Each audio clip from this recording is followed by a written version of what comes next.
निकल करके आ जाती है, जिससे रिएक्शन बिल्कुल रिवर्ट हो जाता है। यहाँ पर कुछ अब स्पेसिफिक स्टॉक्स के बारे में बात कर लेते हैं जहां से न्यूज़ कुछ निकल करके आ रही है। सबसे पहले जरा अनंत राज ले आइए। यहाँ पर जो खबर निकल के आ रही है कि अनंत राज ने हरियाणा सरकार के साथ डेटा सेंटर और क्लाउड सर्विसेज बिजनेस बढ़ाने के लिए साझेदारी की है। कंपनी इस सेक्टर में करीब 25,000 करोड़ निवेश करने की योजना बना रही है। सर, आप अनंत राज फंडामेंटली कैसे लगती है आपको ये? अनंत राज को एक्चुअली ना मार्केट में एक वो है जो जब भी डेटा सेंटर के हिसाब से बात करते हैं तो हम्म। अनंत राज का नाम सबसे पहले आ जाता है। बट लोगों हम्म। को ये चीज समझनी पड़ी कि ये डेटा सेंटर कंपनी नहीं है। हम्म। हर कोई इसको डेटा सेंटर बोल के इसको चला देते हैं और उसके बाद फिर वापस करेक्शन आ जाता है। ये कंपनी क्या है? ये रियल एस्टेट कंपनी है जो डेटा हम्म। सेंटर के लिए एक बिल्डिंग बना के देगी उनके स्पेसिफिक जी। रीजन के लिए। तो इनका जो मार्जिन है वो रेंटल इनकम है जो दो हम्म। 2.5% 3% ही आने वाला है। डेटा सेंटर के हम्म। लिए बिल्डिंग्स बना के देती है। तो ये चीज हम्म। समझना पड़ेगा, डेटा सेंटर का कोई मशीन या बना के नहीं दे रही या कोई सीपीयू जीपीयू नहीं दे रहा। हम्म। Right, number one. तो उसके हिसाब से इसको देखें। अभी के लिए अगर मैं बात करूं तो अभी थोड़ा साइडवेज जोन में ये चल रहा है। अगर किसी को ट्रेड करना है, ट्रेड के हिसाब से अच्छा लेवल इसमें दिख रहा है 547 में। मुझे लगता है 570 टू 580 तक जा सकता है। स्टॉप लॉस जरूर मेंटेन करें 525 में। ये ट्रेडिंग बेट पे है। मगर डेटा सेंटर सोच के अगर कोई इन्वेस्ट कर रहा है वो सोच के करे। चलिए ठीक है। यहाँ पर कल हम बात कर रहे थे आईटी के बारे में, जो लेवल्स कल के बाजार में हमें देखने को मिले थे। आईटी के कई सारे स्टॉक्स के बारे में भी हमने डिस्कशन किया था। यहाँ पर विप्रो को लेकर के एक खबर आई है। विप्रो अपनी सहयोगी कंपनी एक्ट ग्लोबल आईएनसी में 20% अतिरिक्त हिस्सेदारी खरीद रही है और इस डील के बाद कंपनी की हिस्सेदारी 80% यहाँ पर हो जाएगी। विप्रो के अगर आज हम लेवल्स देखें तो यहाँ पर भी आधे परसेंट से ज्यादा की तेजी देखने को मिल रही है। 208 के लेवल पर कामकाज कर रहा है। सर, कल हम लार्ज कैप के बारे में भी हमने डिस्कस किया था। आपने कहा कि ज्यादा कुछ पसंद आ नहीं रहा है। विप्रो को लेकर के आपका व्यू क्या रहेगा? मेरा व्यू पॉइंट लार्ज कैप में अभी भी कुछ सेम है। लार्ज कैप में बाउंस बैक जरूर दिख रहा है, बट अगर इन्वेस्टमेंट पॉइंट ऑफ व्यू से बात करें तो विप्रो, इन्फोसिस, टीसीएस मुझे अच्छा नहीं लग रहा। बट इसी बीच में मैंने ये बोला था मिड कैप आईटीज मुझे काफी अच्छा लग रहे हैं। कोफोर्स देख लीजिए, बहुत जबरदस्त चल रहा है, आज भी अच्छा कर रहा हम्म। है। केपीआईटी अच्छा कर रहा है, टाटा एलेक्सी अच्छा कर रहा है। जो जो मैंने नाम कल बताए थे सारे स्टॉक, हम्म। एलटीआई अच्छा कर रहा है, वो सारे स्टॉक अच्छे कर रहे हैं। और मुझे मिड कैप आईटी में ही अभी ध्यान रखना है, लार्ज कैप आईटी में ध्यान नहीं रखना।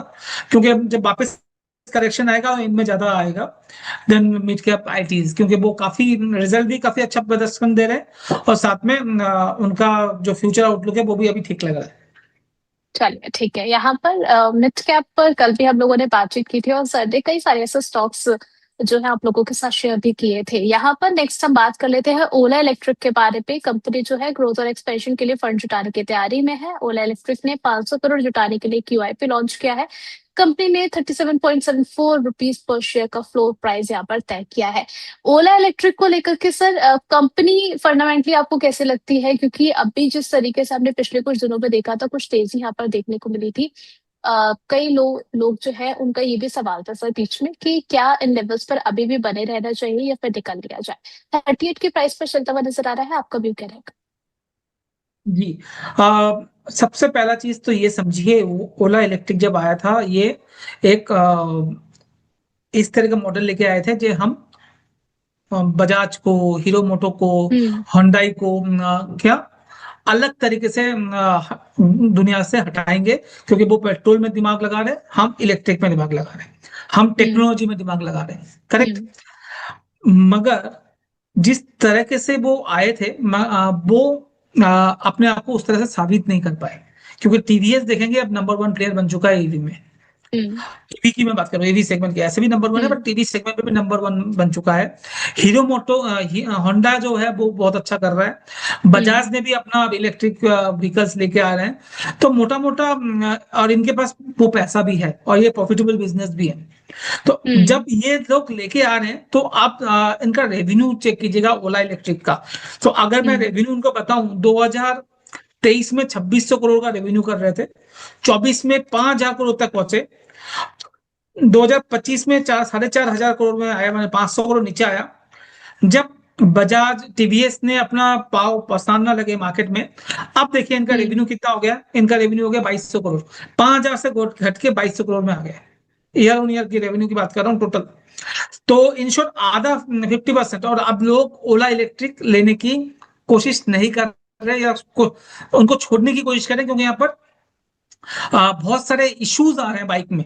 जब बाइक खरीदते हो उसमें जब इशू आ रहे हैं, और जहां एक प्रोमिनेंट प्लेयर है, जहां पर आपका लॉन्ग टर्म, जिनको पता है टीवीएस बजाज 20-20 30-30 40-40 साल से हैं और इनके सर्विस सेक्टर इनका बहुत अच्छा है, तो गाड़ियां धीरे धीरे ओला की कम बिक रही है। अब वही प्राइस में भी देखने को मिल रहा है।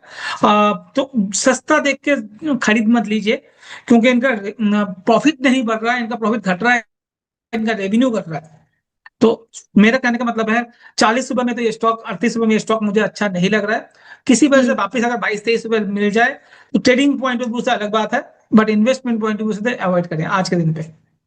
चलिए ठीक है, तो यहाँ पर अगर हम ईवीज में सर एक्सप्लोर कर रहे हैं, तो इन्वेस्टिंग पर्पज से आपको बेहतरीन काउंटर कौन सा लगता है जिसपे करंट मार्केट प्राइस पर जो है आप बाय करने का रिकमेंडेशन देंगे?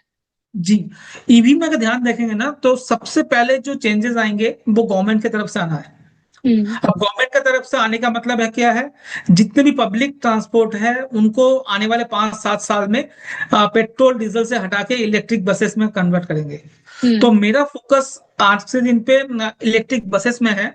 फॉर एग्जांपल, आज के दिन पे ओलेक्ट्रा ग्रीनटेक का जो रेवेन्यू है 2500 करोड़ का है पूरे साल का, और उनके पास ऑर्डर बुक 10,000 करोड़ का है ऑलरेडी। और अभी तो चेंजेस होना स्टार्ट हुए हैं। अभी तो आप अगर दिल्ली में, नोएडा में हो, आपको दिख रहे हैं कि कितने पेट्रोल की गाड़ी और डीजल की गाड़ी चलती है, बसेस गवर्नमेंट की। वो सारी की सारी आने वाले 5-7 साल में चेंज होके इलेक्ट्रिक में आने वाला, क्योंकि आपने हॉर्मोज वाला गेम भी देख लिया, जहां पर पेट्रोल के लिए कितनी मारामारी चल रही है हमारी। करेक्ट। तो आने वाले टाइम पे सारे बसेस जो चेंज होने वाले हैं, तो इनका ऑर्डर बुक भी और भी बढ़ने वाला है, और इनको अपना कैपेसिटी भी और बहुत बड़ा करना है। तो मुझे लगता है ओला इलेक्ट्रिक एक अच्छा विकल्प हो सकता है आने वाले टाइम पे। बहुत बेहतरीन है। ओला, जेबीएम, अशोक लीलैंड, ये सारे कुछ टाटा मोटर्स ये कर रहे हैं, बट इसमें ओलेक्ट्रा ओलेक्ट्रा काफी अच्छा लग रहा है मुझे इस भाव में, वैल्यूएशन में। और रिजल्ट भी काफी अच्छा है इनका, 2-3 दिन पहले आया था रिजल्ट, वो भी काफी अच्छा लग रहा है। तो मेरे हिसाब से स्टॉक में नजर रखनी चाहिए। चलिए, ओलेक्ट्रा को देख करके चलने की सलाह यहाँ पर दी गई है, अगर आप इन्वेस्टिंग पर्पज से कुछ तलाश कर रहे हैं बाजार में। तो यहाँ पर नेक्स्ट एक्मा सोलर की बात करें, तो यहाँ पर भी कंपनी जो है रिन्यूएबल एनर्जी एक्सपेंशन के लिए बड़ी फंडिंग जुटाने की योजना बना रही है। एक्मा सोलर ने 2,800 करोड़ का फंड जुटाने के लिए QIP लॉन्च किया है, और इशू का जो एंटिसिपेटिंग प्राइस है वो 279.50 रुपीज पर शेयर रखा गया है। एक्मा सोलर में आज के ट्रेडिंग सेशन में देखें तो अर्ली ट्रेड में तेजी देखने को मिल रही है। 6.5% से ज्यादा की तेजी है। 327 के लेवल पर कामकाज कर रहा है। लोकेश सर, आपका व्यू एक्वा सोलर को लेकर के? बहुत बेहतरीन चार्ट पैटर्न है मैम। मैं इसका फंडामेंटल तो ट्रैक नहीं किया हुआ है, बात 310 रुपए में स्टॉप लॉस लगा के इसको अगर कोई होल्ड रखता है, तो जिस तरह से चार्ट पैटर्न है 350, 360, 70 जाने के लिए तैयार हो रहा है सर। चलिए, चार्ट जो है काफी पॉजिटिव साउंड कर रहा है, तो इस अकॉर्डिंग इनके लेवल्स को आप देख करके चल सकते हैं।